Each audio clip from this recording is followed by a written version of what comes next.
Hello, good morning, જય મહારાજ. કેમ છો બધા? સવારનું બધું કામ પતી ગયું છે. મગનું શાક બનાવ્યું હતું, રોટલી બનાવી હતી ટિફિનમાં, અને પ્રિતેશભાઈ આગળ ઇસ્ત્રી કરે છે. ચા પી અને ચા રોટલી ખાઈ લીધી.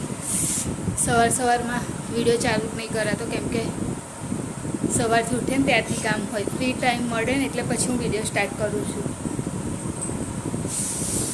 અને ગરમી તો બહુ જ છે, બાપરે બાપ, એટલી બધી ગરમી છે ને આજે તો થોડી વધારે જ લાગે છે. બસ હવે પ્રિતેશનું ટિફિન પેક કરીને આપી દઉં એટલે મારે મોર્નિંગ ડ્યુટી પતી જાય.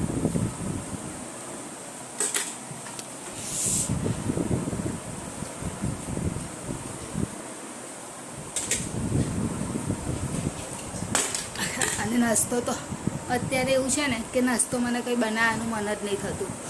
એવું થાય કે જે હોય ને એ જ લઈ જઈશ એમ, એટલે બિસ્કિટને એવું પડ્યું હોય ને તો એ જ લઈ જાઉં છું, કેમ કે એવું લાગતું જ નથી કે કશું બનાવવું એમ.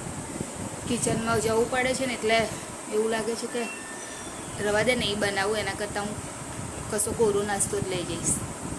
એટલા માટે તો અત્યારે એવું કશું બનાવવાની છું નહીં નાસ્તામાં. તો તમારા ત્યાં બધાના ત્યાં કેવી ગરમી છે? અહીંયા તો બહુ હદ પાર વગરની. અને આજે તો પાછું અહીંયા આગળ ખેડા જિલ્લામાં તો રેડ એલર્ટ આપ્યું છે ને ગરમીનું, અને એમાં સૌથી વધારે આજે ક્રોસ કરવાની છે એવું કંઈક છે. એટલે કશું ના કરે ને બેસી રહે ને તો પણ ગરમી લાગે એવું છે. અહીંયા આગળ ઊભા છે ઠંડકમાં, એ બાજુ ત્યાં આગળ ઠંડક લાગે છે એટલા માટે.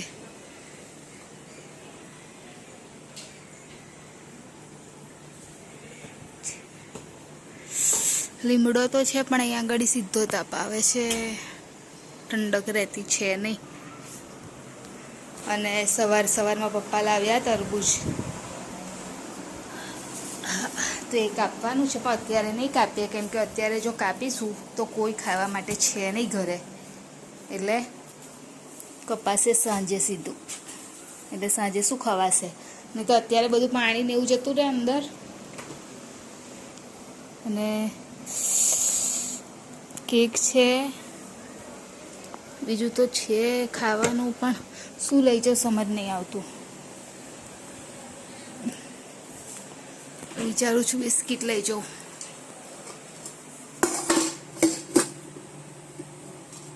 હું પણ જાઉં મમ્મી જોડે બેસવા માટે, કેમ કે જો છે ને તમે કેટલી ગરમી છે, કેટલો તાપ લાગે છે, તો હું બી થોડું ઠંડકમાં બેસી આવું.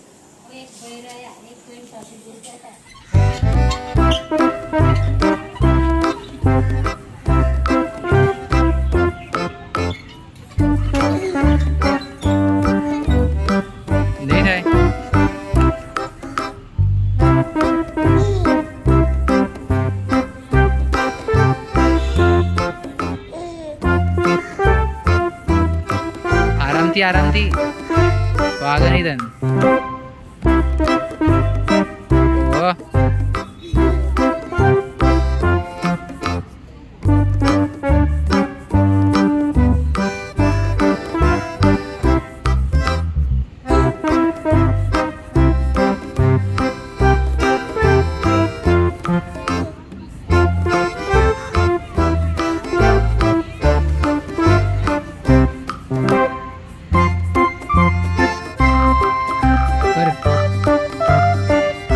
બેસી જાય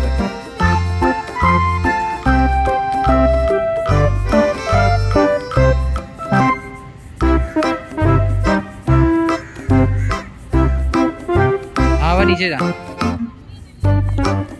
નીચે જા હાથ છોડ દે, નીચે જા. હવે ઉપર આય,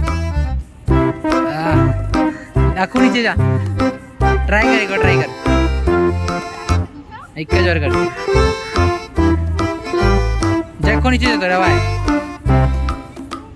जुड़ो आ गया उधर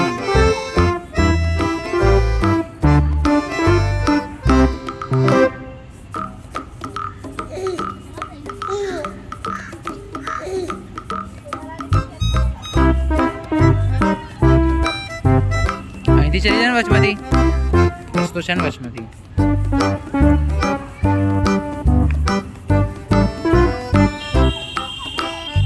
કર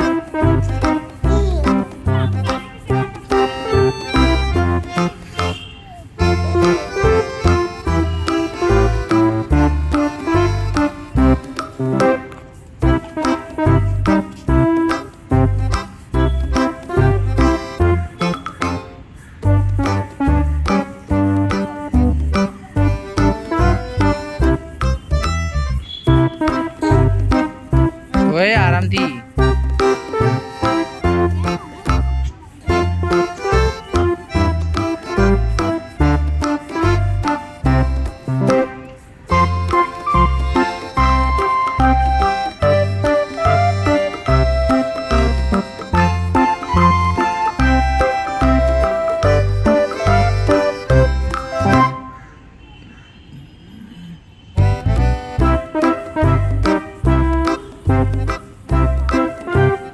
કરજો હા એ કામ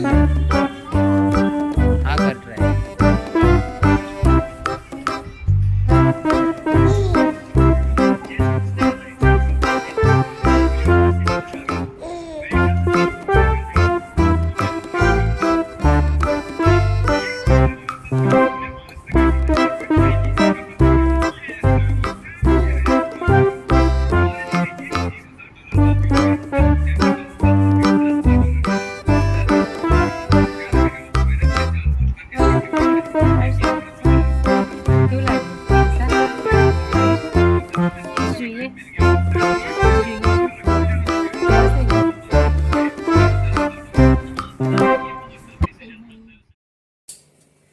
અત્યારે હું જોબ પર ગઈ હતી.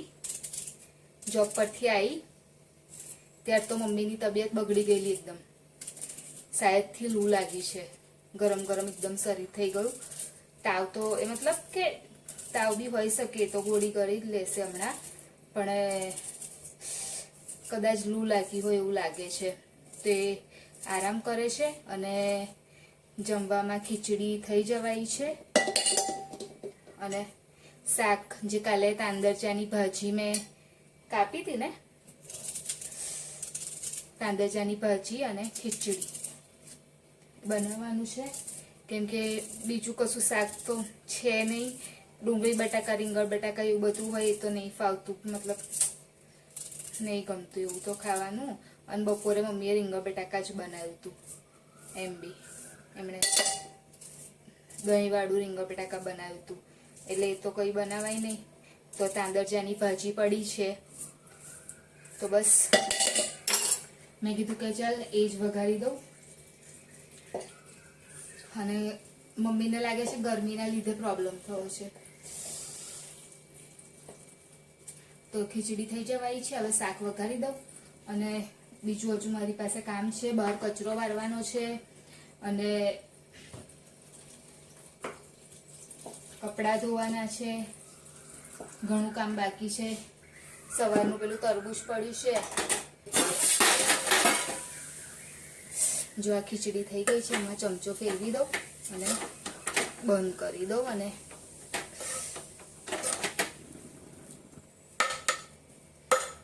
કિચનમાં પંખો રાખું છું તો પણ પ્રોબ્લેમ.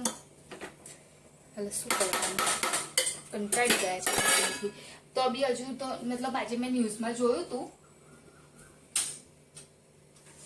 કે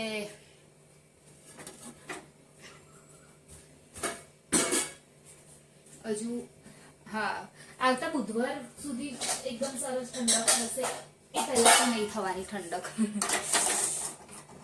એટલે એક અઠવાડિયું કમ્પ્લીટ કાઢવાનું છે ગરમી જોડે. લૂ બહુ જ વાય છે એટલે મમ્મીને લૂ જ લાગી હશે. હજુ મારે તરબૂચ કાપવાનું છે, આ કરીશ. અને શું કહેવાય, કચરો કાઢવાનો છે. બહુ કામ છે આજે. તો પહેલાં ભાજી, સૌથી પહેલું કામ ભાજી વઘારવાનું છે. ભાજી એક વખત વઘાર દઉં ને તો મારેથી બીજું બધું એમ બીજો ખીચડી તો થઈ જ ગઈ છે. તો ખાલી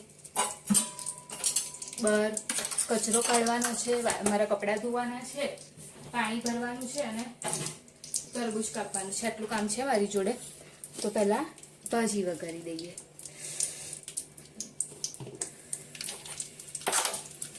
લસણ એકલું નાખ્યું છે.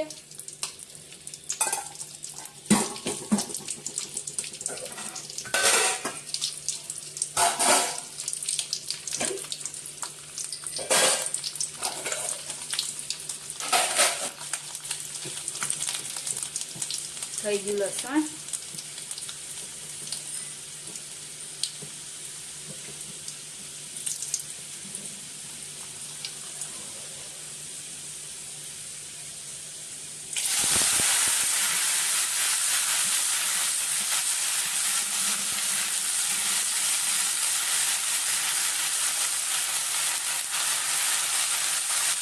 હમણાં આટલી લાગે છે ને, હમણાં તો કેટલી થઈ જશે. ડુંગળી નાખી છે અંદર ને.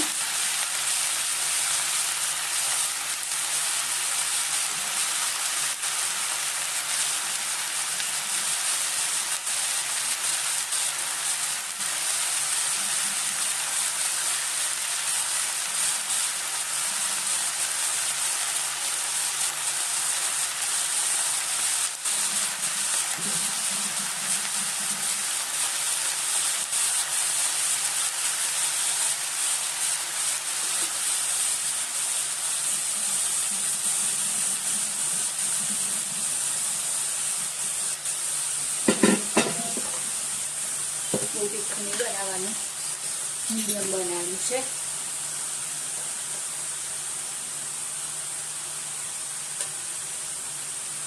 વધારે કઢી ખાઈ થોડું ઓછું હોય ને તો ચાલે, બહુ વધારે ના ચાલે.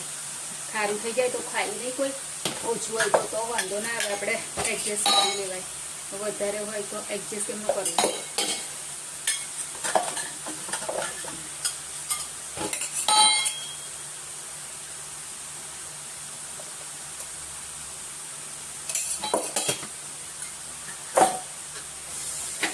બસ એકદમ સિમ્પલ.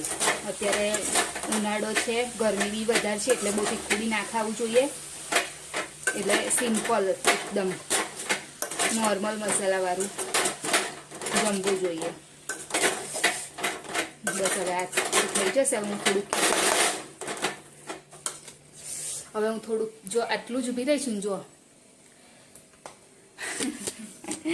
બહુ ગરમી છે અને મમ્મી બહાર બતાવું એ ઠંડક લાગે છે ને બહાર, તો બહાર આરામ કરે છે.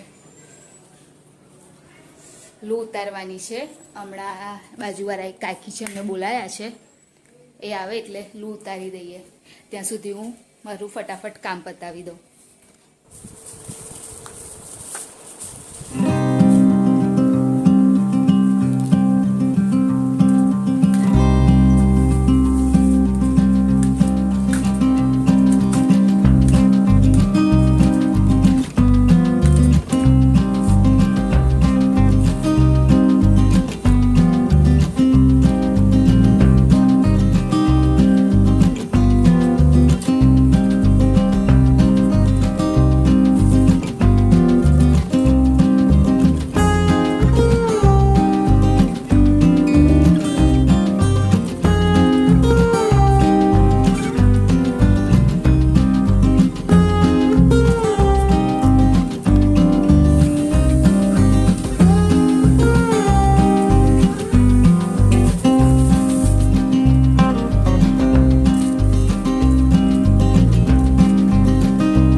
આજે તો હું અને પ્રિતેશ બંને જ જણ છે જમવામાં. મમ્મીને નથી જમવું તો એ બહાર હજુ આરામ કરે છે. હવે તો સારું લાગે છે લોહી ઉતાર્યા પછી, પણ આરામ કરે છે કેમ કે ખાવાનું નહીં એમને ખાવું એટલે.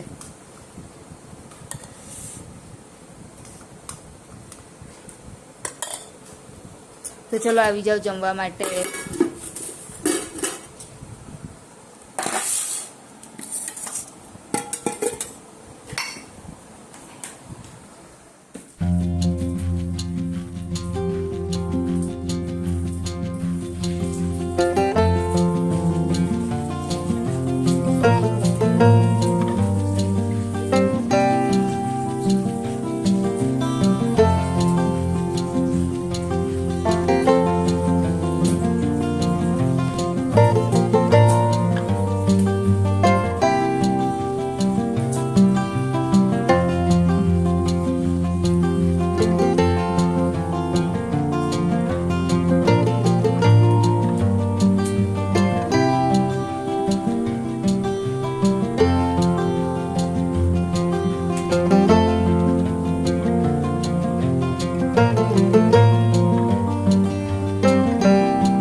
બધું કામકાજ બધું પતાવી ફ્રેશ થઈ અને ઉપર આવી છું કેમ કે નીચે તો એમ બી બહુ એ લાગે છે ને, અહીંયા આગળ ઉપર સરસ પવન હોય છે.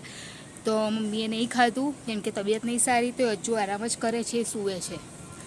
અને હું બધું કચરા પોતું વાસણ કમ્પ્લીટ કરી અને પછી આવી ગઈ ઉપર કેમ કે નીચે બેસાય એવું નથી. ઉપર એટલો સરસ પવન લાગે છે એટલે હું ઉપર આવી ગઈ છું. અને હવે જે ફોનનું મારું હજુ કામ બાકી છે બધું એડિટિંગને એવું, તો એ પતાવી દો આખા દિવસનું. અને પછી બસ ત્યાં સુધી ટાઈમ થઈ જશે, એડિટિંગ કરીશ ત્યાં સુધી તો પ્રીતેશ આવી જશે. અને હજુ તો મારે અહીંયા આગળ પથારી થોડીક વ્યવસ્થિત કરી ઉપર તકિયાનું કવર અલગ બદલવાના છે, એ બદલીશ, પછી કામ ચાલુ કરીશ અને પછી સૂવા મળશે હજુ તો. એટલે ઉપર તો હું જલ્દી આવી ગઈ છું, પણ ઉપર આવીને મારે કામ કરવાનું હોય છે, ફોનનું કામ કરવાનું હોય છે, એડિટિંગને એવું વિડીયો. પણ ઉપર પવન સરસ આવે ને એટલે ઉપર જલ્દી આવી જાઉં છું. તો ચલો વિડીયોની એન્ડિંગ લઈ લો. તો અમારી ચેનલને લાઇક કરજો, શેર કરજો, સબસ્ક્રાઈબ કરજો, કોમેન્ટ જરૂર કરજો. બાય, જય મહારાજ, ગુડ નાઇટ. કાલે ફરીથી મળીશું. જુઓ છે કેટલો સરસ પવન આવે છે એટલા માટે ઉપર આવું છું. બાય, જય મહારાજ.